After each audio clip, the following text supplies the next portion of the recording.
Од 10 до 30 јуни во 13 општини во земјава, односно во 32 пописни круга, ќе се спроведе пробен попис на населението, домаќинствата и становите, соопштија од Државниот завод за статистика, кој ќе ја спроведе оваа обемна пописна операција.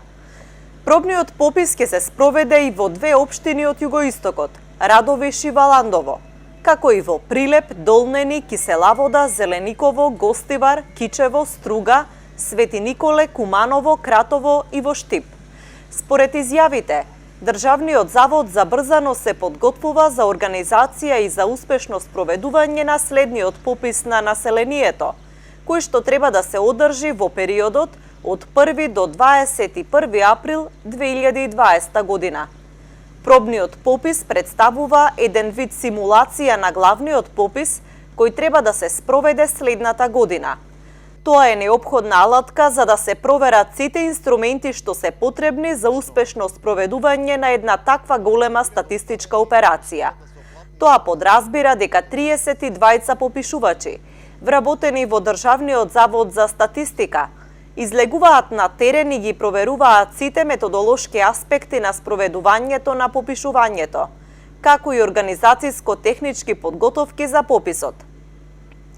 Тоа на Државниот завод за статистика ќе му послужи да види дали се на вистинскиот пат, што имаат досега направено, што треба да се коригира и да се подобри за во следната година да биде сериозно, професионално подготвен за успешно спроведување на пописот.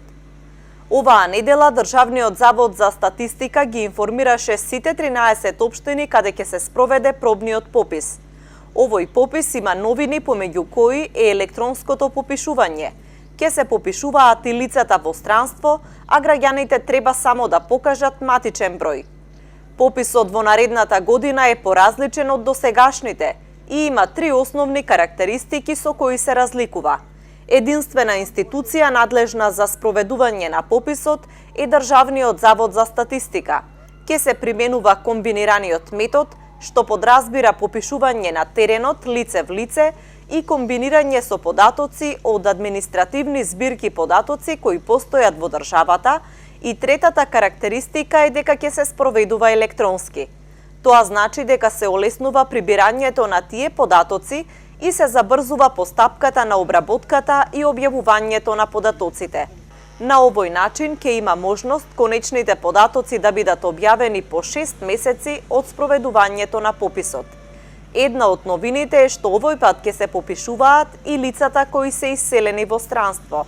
Затоа се апелира до граѓаните и за иселените лица да се обезбеди матичен број. За оние кои се иселени ќе има електронска апликација за да можат сами да се попишат. И пробниот и главниот попис ќе траат 21 ден, односно 3 недели.